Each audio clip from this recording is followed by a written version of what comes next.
Hello friends, welcome back. Easy way to learn with प्रीति।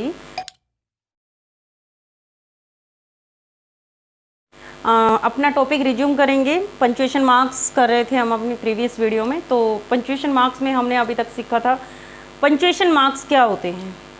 ऐसे symbols, ऐसे विराम चिन्ह हैं जिनको कहा जाता है हिंदी में, जो कि हमारी रीडिंग स्किल को कॉम्प्रीहेंशन को हमारे को इम्प्रूव करते हैं। उसका रीज़न क्या है कि जब भी आपको कोई भी रीडिंग स्किल, कोई भी रिटन मटेरियल मिलता है, उसको आप किस तरीके से, किस वे से रीड करते हैं, आपकी फीलिंग्स को, आपकी इमोशंस को जिस तरीके से रिप्रेजेंट किया जाता है, that is totally depend on the use of symbols. और वो सिम्बल्स, वो चिन्ह जो हैं, विराम चिन्ह कहते हैं जिनको, दोज आर पंक्चुएशन मार्क्स। तो हमारी इंग्लिश में there are so many punctuation marks, but basically हम जो है 12 पंक्चुएशन मार्क्स को हम यहाँ पर रिवाइज करेंगे। तो अभी तक हमने सीखा था uses of full stop, question mark and sign of exclamation. अब हम स्टार्ट करेंगे यूज ऑफ कोमा। तो कोमा का यूज़ जो है बेसिकली सबको पता है। कोमा जो है आप फर्स्ट क्लास से सीखते आ रहे हैं, कहाँ कहाँ पर इसका इस्तेमाल किया जाता है। बीच में मैं यही कहूँगी, अगर आपको मेरी वीडियो अच्छी लगती है please like, share and subscribe my channel, और जितना हो सकता है अपने फ्रेंड्स के बीच शेयर कीजिए और लाइक कीजिए, ताकि मुझे इससे मोटिवेशन मिलता है। तो मेरे मोटिवेशन को बढ़ाइए और मेरे साथ बने रहिए। तो सबसे पहले हम जो है कोमा का इस्तेमाल करेंगे। कोमा को हम अल्प विराम भी कहते हैं। हिंदी में अल्प विराम यानी 1 सेकंड का पोज दिया जाता है आपकी जो है रीडिंग के लिए। एक ही पार्ट ऑफ स्पीच के 3 या मोर देन 3 पार्ट्स को जब आप अलग अलग करते हैं, 3 पार्ट्स इट मीन्स कि आप जैसे 2 पार्ट्स है, कोई भी 2 चीज़ें हैं, उनके लिए आप बीच में और या एंड से कनेक्ट करते हैं। यूजेज ऑफ कंजक्शन के लिए मैं एक अलग से वीडियो बनाऊंगी, उसमें मैं आपको ये जो है डिटेल से एक्सप्लेन करूंगी। लेकिन जहाँ पर 3 पार्ट्स या मोर देन 3 आ जाता है, वहाँ पर आपको कोमा का इस्तेमाल करते हैं। जैसे Rahul is smart, sincere, honest and intelligent. Rahul जो है स्मार्ट है, सिंसियर है, ऑनेस्ट है, इंटेलिजेंट है। तो ये इसकी इतनी सारी क्वालिटीज़ डिस्क्राइब की गई हैं। तो इनको डिस्क्राइब करते हैं। अब ये 2 से ज़्यादा जो भी क्वालिटीज आ जाती है, या 3 है या मोर देन 3 है, तो उनके बीच में एक शॉर्ट पोज देने के लिए जो है हम कोमा का इस्तेमाल करेंगे। यहाँ पर है, यहाँ जो है लास्ट में हमने एंड से कनेक्ट किया। Meena, Usha and real sisters, ये तीनों क्या हैं? रियल सिस्टर्स हैं। तो इनके बीच में भी हमने जो है 3 कैरेक्टर्स आ गए यहाँ पर। तो 3 वर्ड जहाँ पर सेम कैटेगरी के आते हैं, तो उनके बीच में हम जो है कोमा से कनेक्ट करेंगे। एक ही पार्ट ऑफ स्पीच के पेयर ऑफ वर्ड्स को अलग अलग करने के लिए, पार्ट ऑफ स्पीच के पेयर ऑफ वर्ड्स, ध्यान से देखिए, ये पार्ट ऑफ स्पीच एक ही है पूरा, लेकिन इसके पेयर ऑफ वर्ड्स यानी जो वर्ड्स और फ्रेजेस का जो बीच बीच में हम कनेक्ट करते हैं, उनको अलग अलग करने के लिए। All people rich and poor, all people rich and poor, comma, यहाँ पर हमने फ्रेजेस और वर्ड्स को कनेक्ट किया है। High and low, comma, young and old, respected Pandit Devchand, all people rich and poor, high and low, young and old, respected Pandit Deepchand. तो जितने भी जो पीपल हैं, उनकी अलग अलग क्वालिटी बताइए, चाहे वो कोई अमीर है, गरीब है, हाई है, लो जो है कैटेगरी से बिलोंग करता है, यंग है, ओल्ड है, किसी भी कैटेगरी से है, वो सब रिस्पेक्टफुल होते हैं, यानी सबकी रिस्पेक्ट की जाती है। पंडित दीपचंद ने कहा था ये। डायरेक्ट स्पीच के रिपोर्टिंग वर्ब को रिपोर्टेड स्पीच से अलग करने के लिए, अब डायरेक्ट इनडायरेक्ट के लिए भी हम अलग से डिफाइन करेंगे। डायरेक्ट स्पीच या इनडायरेक्ट स्पीच में जो भी रिपोर्टिंग वर्ब आता है और रिपोर्टिंग स्पीच का जो पार्ट होता है, उनको अलग अलग करने के लिए। For example, she said to me, comma, inverted commas, inverted comma is also a part of punctuation marks. I shall visit your house tomorrow. इसको हम फिर से क्लोज करेंगे इन्वर्टेड कोमा से। So she said to me, this is reported verb. तो reported speech यहाँ से start होता है। रिपोर्टेड स्पीच और रिपोर्टेड वर्ब को जो है अलग अलग करने के लिए, रिपोर्टिंग वर्ब और रिपोर्टेड स्पीच को जो है अलग अलग करने के लिए हम कोमा का इस्तेमाल करते हैं। In the mid of the sentence, किसी भी सेंटेंस के मिड में फ्रेजेस आते हैं, वर्ड्स आते हैं, तो उनको अलग अलग करने के लिए, उनको डिफ्रेंशिएट करने के लिए, for example she is comma, अब सी जो है मेन करेक्टर है यहाँ पर in sentence, she is after all it's phrase my niece, she is after all my niece, तो वो आफ्टर ऑल मेरी नीज है, तो हमने यहाँ पर जो है फ्रेज और वर्ड्स को अलग अलग किया है। मैन या ह्यूमन बीइंग भी बोल सकते हो आप यहाँ पर, man comma of course is the best creation of God, यानी जो मानव है, इंसान है, वो ऑफ कोर्स रियल में जो है गॉड की बेस्ट क्रिएशन है। और ये ऑलरेडी स्मॉल क्लासेस में आपने पढ़ा है, डेट को किसी भी ईयर से अलग अलग करने के लिए जो है हम कोमा का इस्तेमाल करते हैं। India became a republic on January 26 comma 1950, तो यहाँ पर हम कहीं पर भी अगर डेट और ईयर एक साथ आता है तो वहाँ पर डेट को ईयर से अलग करने के लिए हम कोमा का इस्तेमाल करते हैं।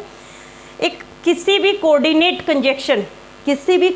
कंजक्शन को जो है अलग करने के लिए, कोऑर्डिनेट मीन्स जो कोऑर्डिनेट करती है, कनेक्ट करती है, लाइक दैट और बट, इस तरीके से जो कोऑर्डिनेट कंजक्शन है वो इंडिपेंडेंट क्लोज से पहले, यानी क्लोजेस को जो इंडिपेंडेंट क्लोज जब डिपेंडेंट क्लोज के ऊपर डिपेंड होती है और एक ही सेंटेंस में एक साथ आते हैं, तो उन दोनों के बीच में कोमा का इस्तेमाल किया जाता है।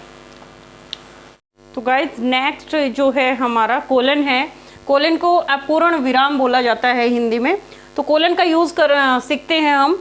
सबसे फर्स्ट होता है टू इंट्रोड्यूस अ कोटेशन, यानी किसी कोटेशन को इंट्रोड्यूस करने के लिए, यानी किसी भी वक्ता के जो भी बात है उसको, किसी कोटेशन को, किसी कोट को रिप्रेजेंट जब हम करते हैं तो कोलन का इस्तेमाल आप लोगों ने देखा भी होगा, लेसन के चैप्टर के बीच में आता है, स्टोरीज में आता है।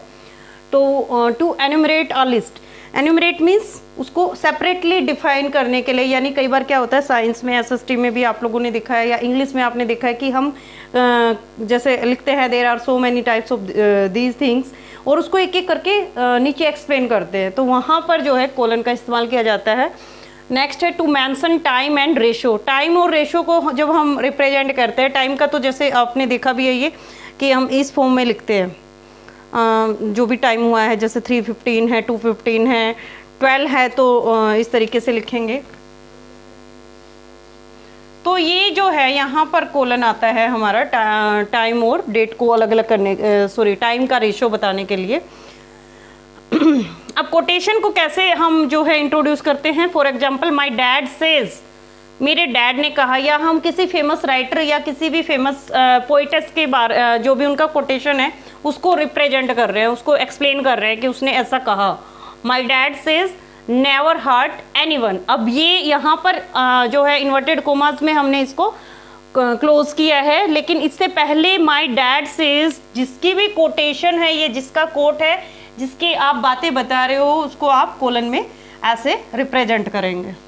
यहाँ पर कोलन का इस्तेमाल किया जाता है।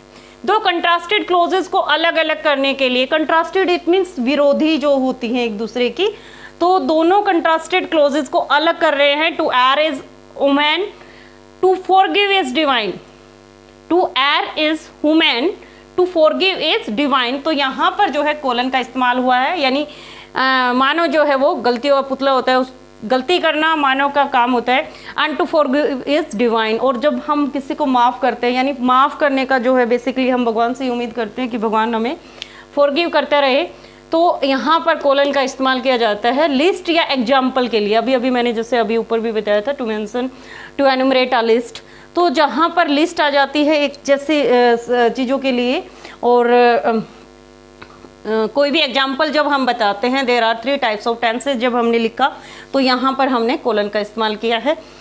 एक जैसी चीज़ें हैं ये टेंसेज का जो यूज़ है, प्रेजेंट, पास्ट, फ्यूचर, तो इस तरीके से जो है कोलन को हम, ये मेन रूल। तो नेक्स्ट देखिए, नेक्स्ट करते हैं हम सेमी कोलन, जिसको अर्धविराम भी कहा जाता है। हिंदी में सेमी कोलन को बोलते हैं अर्धविराम, और ये सिंबल रहेगा इसका, डॉट है ऊपर और नीचे कोमा लगा हुआ है। तो फुल स्टॉप से कम बट कोमा से ज़्यादा देर तक रुकने के लिए, यानी फुल स्टॉप जो है एक तरीके से पूरा स्टॉप हो जाता है, और कोमा को हम शॉर्ट पॉज बोलते हैं। तो फुल स्टॉप से कम बट कोमा से ज़्यादा देर तक स्टॉप करने के लिए, पॉज देने के लिए हम जो है सेमी कोलन का इस्तेमाल करते हैं। फर्स्ट रूल देखते हैं हम इसका, whereas for but only therefore, ये क्या है, otherwise, these are conjunctions, sorry these are, हाँ कंजक्शंस को कनेक्टर्स होते हैं ये सब, इनसे मिली हुई कोऑर्डिनेट क्लोज को अलग करने के लिए, यानी इनसे, जब सबको पता है कि ये जो है कोऑर्डिनेट क्लोज के रूप में इस्तेमाल किया जाता है इनको, तो उनको अलग अलग करने के लिए, जैसे अभी जो है वर्क हार्ड, उसके बाद हमने सेमीकोलन का इस्तेमाल किया है, अर्धविराम, work hard semicolon, otherwise you will get low marks.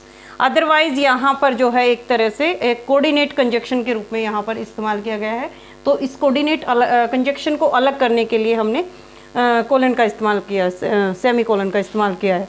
Next use जो है, टू इंडिपेंडेंट सेंटेंसेस को बिना कंजक्शन के ज्वाइन करता है, यानी अगर आपका डिपेंडेंट है दैट इज डिफरेंट थिंग, कि ये इंडिपेंडेंट सेंटेंसेस है, इंडिपेंडेंट क्लोज हैं, जब दो इंडिपेंडेंट सेंटेंसेस को बिना कंजक्शन के हम किस तरीके से ज्वाइन करेंगे।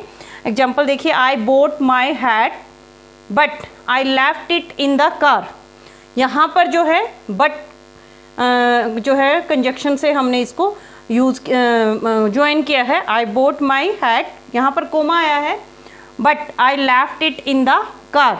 लेकिन अगर हम इस कोमा को रिमूव करते हैं और सेमीकोलन लगाते हैं तो वहाँ पर हमारा बट भी रिमूव हो जाएगा, अगर हमने सेमीकोलन को इस्तेमाल किया है तो। देखिए, आई बोट माई हैट, यहाँ पर हमने सेमीकोलन को इस्तेमाल किया है, तो सेमीकोलन जहाँ आता है वहाँ पर आपको ये जो है कनेक्टर को भी रिड्यूस, इसका इस्तेमाल भी हटाना होगा।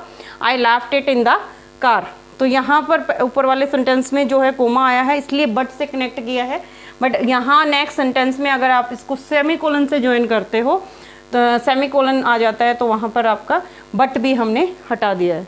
मल्टी पार्ट लिस्ट में, मल्टी पार्ट यानी आपको अभी अभी मैंने यूज बताया था कोमा का, तो कोमा में क्या होता है, कोमा में हम जो है एक जैसे 3 आइटम्स या मोर देन 3 आइटम्स जब एक जैसे जो है हम यूज़ करते हैं तो वहाँ पर मल्टी पार्ट लिस्ट आइटम्स आते हैं, लेकिन मल्टी मतलब बहुत सारे, not only 2-3 we are talking about, बहुत सारे जो लिस्ट आ जाती है आइटम्स की, उनको सेपरेट करने के लिए, अलग अलग करने के लिए जो है सेमीकोलन का इस्तेमाल करेंगे। I bought a deep, comma आया है यहाँ पर, steel bowl, a flat non stick pan and some small round spoons. ये क्या है सेंटेंस, ये इनकरेक्ट है क्योंकि यहाँ पर मोर देन 3 जो आइटम्स के नाम आए हैं, I bought a deep, steel bowl, a flat non stick pan and some small round spoons. तो इस तरीके से अगर आप सेंटेंस को बोल रहे हैं तो क्योंकि उसमें मल्टीपल जो है लिस्ट आइटम्स आए हैं तो ये इनकरेक्ट सेंटेंस है। इसको हम किस तरीके से लिखेंगे, I bought a deep steel bowl, यहाँ पर जो है आपका सेमीकोलन आया है। सेमीकोलन को अभी मैंने बताया था कि जो है कोमा से ज़्यादा देर तक, यानी फुल स्टॉप से कम बट कोमा से एक लॉन्ग पोज आता है ये।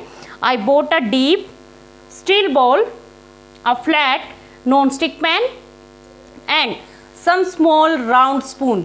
This sentence is right, it is correct. So semicolon का इस्तेमाल जो है अर्धविराम, यानी ये याद रखना है कि फुल स्टॉप से कम और कोमा से ज़्यादा पोज, लंबा पोज देने के लिए हम जो है सेमीकोलन का इस्तेमाल करते हैं। तो नेक्स्ट हम करते हैं कोटेशन मार्क्स। कोटेशन मार्क्स होते क्या हैं, किसी भी वक्ता के वास्तविक शब्दों को जो है कोटेशन मार्क्स में रखा जाता है। कोटेशन मार्क्स यानी डबल इन्वर्टेड कोमास आप बोल सकते हो। जैसे हम एग्जांपल लेंगे, she said I went to the shop, she said comma inverted comma start है यहाँ से, I went to the shop, उसके बाद इन्वर्टेड कोमास फिर से क्लोज है। ये इन्वर्टेड कोमास में जो भी इस वक्ता बोलता है उसके कहे हुए शब्दों को हम जो है इन्वर्टेड कोमास में रखते हैं। ये 2 तरीके से रखा जाता है, एक फुल स्टॉप से पहले लगाया जाता है इन्वर्टेड कोमा, एक फुल स्टॉप के बाद लगाया जाता है। अभी मैं बताती हूँ। नेक्स्ट हम देखते हैं, नेक्स्ट सेंटेंस सेम उसी तरीके से लिखा गया है, she said comma inverted comma I went to the shop. यहाँ पर जो है सिंगल इन्वर्टेड कोमा है बट जो है देखिए फुल स्टॉप के पहले लगा हुआ है। तो ये 2 तरीके से लिखा जाता है, एक अमेरिकन वे होता है इंग्लिश को राइट करने का, एक हमारा ब्रिटिश एसेंट होता है। तो वो डिपेंड करता है कि आप कौन से एसेंट को चूज़ कर रहे हैं। ब्रिटिश और अमेरिकन दोनों ही जो है राइट है, लेकिन आपको मैं इतना ही समझाना चाहूँगी कि आप या तो ब्रिटिश एसेंट के साथ चलिए या अमेरिकन के साथ चलिए, एक को लेके चलिए।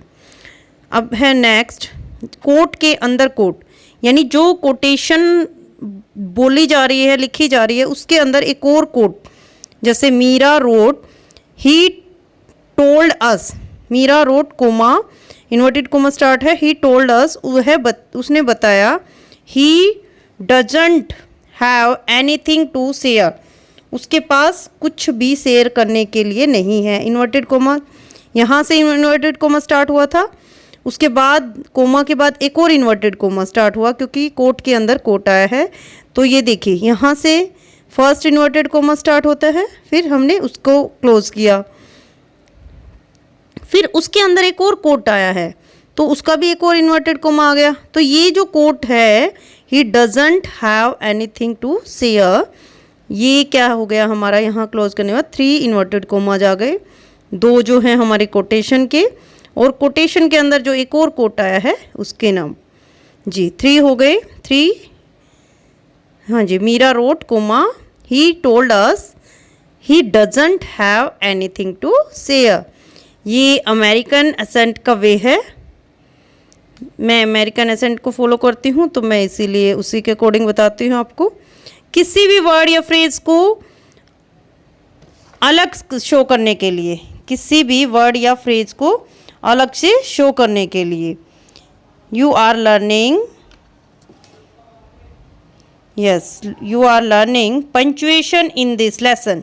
अब पंक्चुएशन को हमने अलग से शो करने के लिए, जो भी मेन वर्ड है उसको अलग से दिखाने के लिए, जैसे किसी भी कोई भी फेमस बुक का नाम कहीं पर आ जाता है या पोएम का नाम आता है या किसी भी मैगजीन या किसी भी वस्तु का नाम बीच में आ जाता है तो हम इन्वर्टेड कोमास के अंदर उसको रखते हैं। अब नेक्स्ट है एलिप्सिस। एलिप्सिस क्या होते हैं?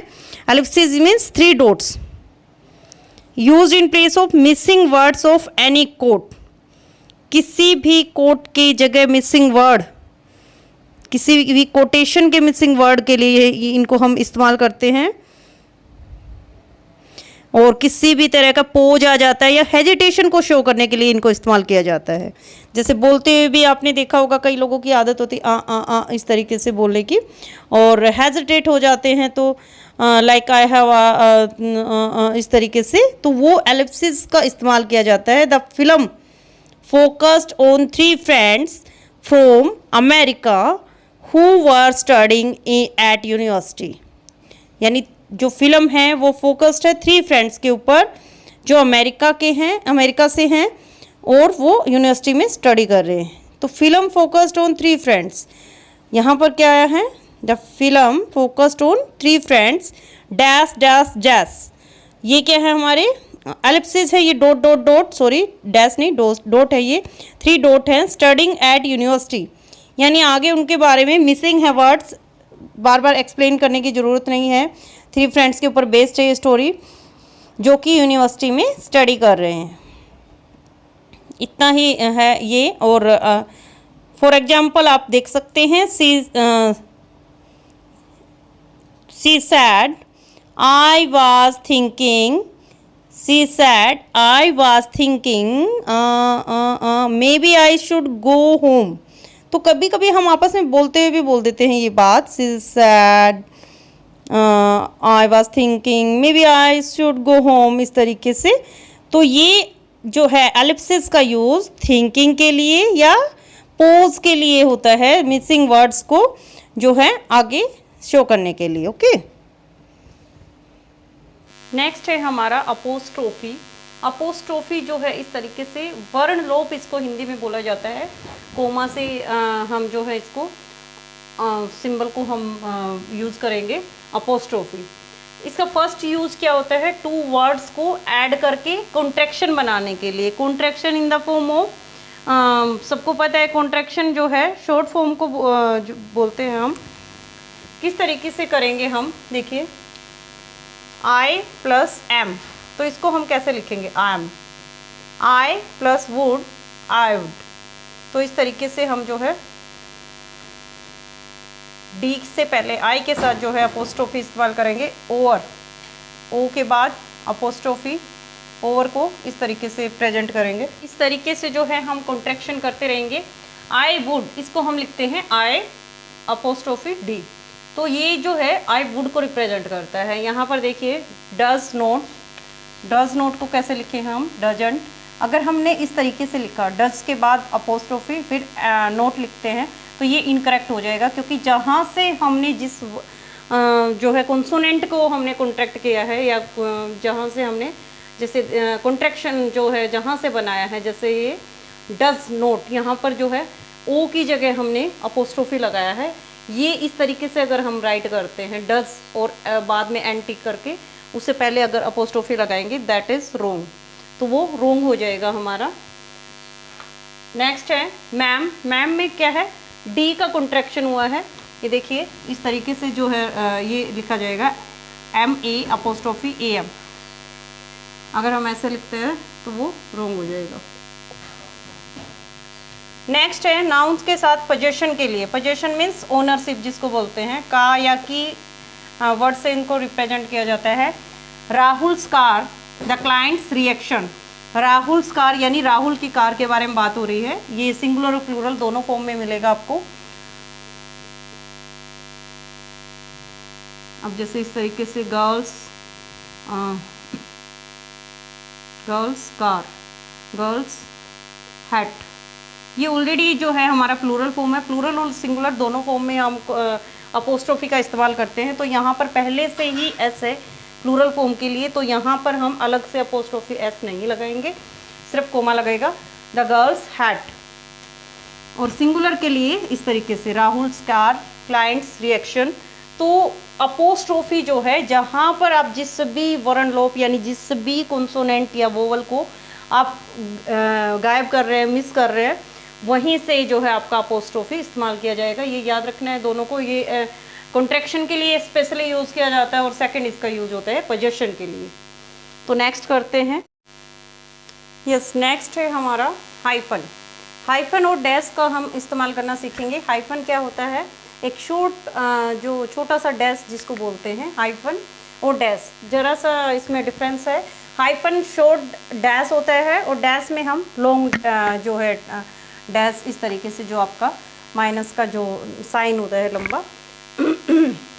तो हाइफन में हम एक बात याद रखने लायक है कि हाइफन के लिए कभी भी आप जो है स्पेस नहीं रखेंगे। हाइफन को योजक चिन्ह भी कहा जाता है हिंदी में, योजक चिन्ह। तो हाइफन में आप कोई स्पेस नहीं छोड़ते हैं आगे पीछे, और डैश में दोनों तरफ जो है स्पेस छोड़ा जाता है, ये ध्यान रखना है। तो सबसे पहले हम जो है हाइफन का इस्तेमाल करेंगे। Hyphen two and more than two words को ऐड करके कंपाउंड वर्ड और कंपाउंड एडजेक्टिव बनाते हैं। ये टू और मोर देन टू, ये याद रखना है। तो इनको ऐड करके जो कंपाउंड वर्ड बनाते हैं या एडजेक्टिव बनाते हैं। For example, did you find part time work, did you find part time work. तो यहाँ पर पार्ट टाइम के बीच में जो है हमने हाइफन लगाया है। हाइफन शॉर्ट डैश बोल सकते हो आप। तो हाइफन से हमने जो है टू वर्ड्स को जो है कंपाउंड बना दिया है, did you find part time work. अब देखिए, हम अपनी मदर को बोलते हैं मदर, लेकिन सास को बोला जाता है मदर इन लॉ।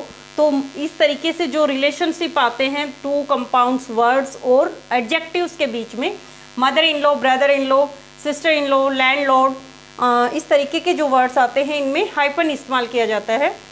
फिर नेक्स्ट आता है काउंटिंग की। अगर हम बात करें काउंटिंग, लाइक 21 से 99 तक जो भी काउंटिंग आती है, 21 से 99 तक, तो ऐसे काउंटिंग के लिए हम बीच में जो है हाइफन का इस्तेमाल करेंगे। एग्जाम्पल देखिए, 32 के बीच में हमने हाइफन लगाया है। और अगर हम इस तरीके से राइट करते हैं 199, तो यहाँ पर भी आपका हाइफन आएगा। 21 से 99 की जो भी काउंटिंग है वर्ड्स में जो हम लिखते हैं नंबर नेम में, तो वहाँ पर आपका हाइफन यूज़ किया जाता है। एक्स वर्ड, EX, एक्स के साथ हमेशा हाइफन आता है। For example ex wife, ex husband, इस तरीके से जो आता है। फिर नेक्स्ट है प्रेफिक्स के बाद सफिक्स और प्रेफिक्स के भी एक अलग से हम जो है पूरे वीडियो बनाएंगे। प्रेफिक्स के साथ इस तरीके से हाइफन इस्तेमाल किया जाएगा। कोपरेशन, कोपरेशन में को और hyphen then operation. Vice principal, non smokers are not allowed here, इस तरीके से आपने देखा भी होगा, तो यहाँ पर हाइफन इस्तेमाल किया जाता है। नेक्स्ट करते हैं हम डैश। डैश का इस्तेमाल कहाँ किया जाता है? डैश जो है इसमें दोनों तरफ स्पेस, दोनों साइड स्पेस छोड़ा जाता है। टू के प्लेस पर, टू के स्थान पर हम जो है डैश का इस्तेमाल करेंगे। कैसे? सपोज हम इस तरीके से लिखते हैं 10 to 20 पीपल या 20 to 30 पीपल, तो 10 to 20 पीपल में यहाँ पर हमने टू के प्लेस पर क्या लगा दिया? इन प्लेस ऑफ टू क्या लगा दिया हमने? डैश। मंडे टू सैटरडे, अब कोई कुछ भी हम राइट कर रहे हैं मंडे टू सैटरडे, इस तरीके से हम जो है डैश लगा देते हैं। अप्रैल टू सितंबर, जो भी है months name, days of week, उनके बीच में ऐसे डैश लगाया जाता है। नेक्स्ट है इस तरीके से देखिए, mister Gupta who lives next door to me, इस तरीके के जो है ब्रैकेट में आपने रिटर्न, यानी जो मोर इन्फॉर्मेशन उसके बारे में कुछ भी इंफॉर्मेशन, अभी ब्रैकेट का भी इस्तेमाल हम करेंगे। राउंड ब्रैकेट बोलते हैं ये भी पंक्चुएशन मार्क में ही आता है। तो राउंड ब्रैकेट में हमने जो एक्स्ट्रा इन्फॉर्मेशन राइट की है मिस्टर गुप्ता के बारे में, हम डायरेक्ट भी लिख सकते थे मिस्टर गुप्ता जो हमारे टीचर हैं, इज आवर टीचर, लेकिन हमने क्या उसको अलग से इन्फॉर्मेशन दिया है कि who lives next door to me, जो मुझसे नेक्स्ट डोर में रहते हैं, मुझसे मेरे साथ में जो रहते हैं, तो इस तरीके से हमने उनके बारे में और ज़्यादा इन्फॉर्मेशन दी है। तो वो इस तरीके से लिखा जाता है, mister Gupta dash who lives next door to me dash is our teacher. तो ये अलग से हाईलाइट करने के लिए हमने जो है डैश का इस्तेमाल किया है। नेक्स्ट आता है स्लैश और ओब्लिक। स्लैश और ओब्लिक ये इस तरीके से जो है सिंबल आपने देखा है, पंक्चुएशन मार्क, ये कहाँ इस्तेमाल किया जाता है? फर्स्ट तो और की जगह पर इस्तेमाल किया जाता है, और के प्लेस पर। और किस लिए आता है? ऑप्शन के लिए, ठीक है। Dear sir oblique ma'am, dear sir. और तो ये हमारा इनफॉर्मल राइटिंग में यूज़ किया जाता है, वैसे जितना हो सके इसको अवॉइड किया जाता है इस तरीके से राइट करना। और फ्रैक्शंस के साथ अपने मैथ्स में भी देखा है 1/2, 1/2, 3/4, इस तरीके से जो है फ्रैक्शंस में हम यूज़ करते हैं। अब देखिए कुछ एब्रीविएशंस इस तरीके से आपने जो है पढ़ा होगा। This is my account number, this is my account number. तो अकाउंट को हमने कैसे लिख दिया? A/C। अकाउंट को हम एब्रीविएशन यानी कॉन्ट्रैक्शन की फॉर्म में इस तरीके से लिखते हैं। नेक्स्ट आता है, ये इस तरीके से एड्रेस लिखते हुए भी देखा होगा आपने, C/O, C/O, यानी C/O का क्या मतलब हुआ? Care of. B/ बिटवीन, एक पर की जगह पर हम जो है स्लैश का इस्तेमाल करते हैं। अब देखिए हम जो है एक्स्ट्रा इन्फॉर्मेशन को जो है पेरेंथेसिस यानी राउंड ब्रैकेट के अंदर रखते हैं। राउंड ब्रैकेट, अब राउंड ब्रैकेट का भी मैंने यूज़ डैश के अंदर भी बताया था। राउंड ब्रैकेट में जो है हम जो भी एक्स्ट्रा डिटेल है, इन्फॉर्मेशन है, उसको ऐड करते हैं। जैसे अभी हमने रोहन लिखा, उसके बाद राउंड ब्रैकेट यूज़ किया है यहाँ पर। रोहन कौन है? My close friend left the job. अब मैंने रोहन लिखा और उसके बारे में मैंने आगे बताया कि उसने जॉब को लेफ्ट कर दिया। तो ये क्या है, यहाँ पर राउंड ब्रैकेट का हमने इस्तेमाल किया है। तो गाइज़ आई होप आपको बहुत अच्छे से जो है पंक्चुएशन मार्क्स का इस्तेमाल करना आ गया होगा। अगर आपको ये थोड़ा सा बोरिंग लगा हो, क्योंकि आज का टॉपिक जो है थोड़ा सा लेंथी था, 2 वीडियोस बनाई हैं हमने पंक्चुएशन मार्क्स के ऊपर। फिर भी अगर किसी को कोई भी क्वेरीज है, किसी की कोई भी प्रॉब्लम है, आप वीडियो को बार बार देखिए, पॉज करके देखिए। अगर आज मूड में नहीं है तो नेक्स्ट डे आप उसको अच्छे से देख सकते हैं। जितना आप वीडियो को आपकी जिस भी टॉपिक पे प्रॉब्लम है आप उसको बार बार देखिए। जितना आप उसको बार बार देखेंगे तो आपकी प्रॉब्लम जो है उस ज़रूर सोल्व आउट होगी। ये टॉपिक डिफ़िकल्ट नहीं है बट थोड़ा सा लंबा है। एक बार अगर आपको पंक्चुएशन मार्क्स का यूज अच्छे से आ जाता है तो आपको ये लाइफ लॉन्ग जो है हेल्प करेगा हर तरीके से, राइटिंग स्किल और आपकी रीडिंग में। क्योंकि पंक्चुएशन मार्क्स के प्रॉपर इस्तेमाल के बगैर हम कोई भी इमोशंस हैं, कोई भी हाव भाव है, उनको अच्छे से प्रेजेंट नहीं कर सकते। हमारा जो टोन है, हमारा जो लहजा है, या हम जो बात कहना चाहते हैं उसको एक्सप्लेन नहीं कर सकते। तो पंक्चुएशन मार्क्स का यूज़ बहुत इम्पोर्टेंट है। सभी से रिक्वेस्ट है कि आप इसको बार बार देखिए, ज़रूर देखिए। अगर आप मेरे चैनल पर नए हैं तो आप प्लीज़ मेरे चैनल को सब्सक्राइब कीजिए और अपने फ्रेंड्स के साथ इसको लाइक शेयर कीजिए। तो मिलते हैं नेक्स्ट वीडियो में, तब तक के लिए बाय बाय।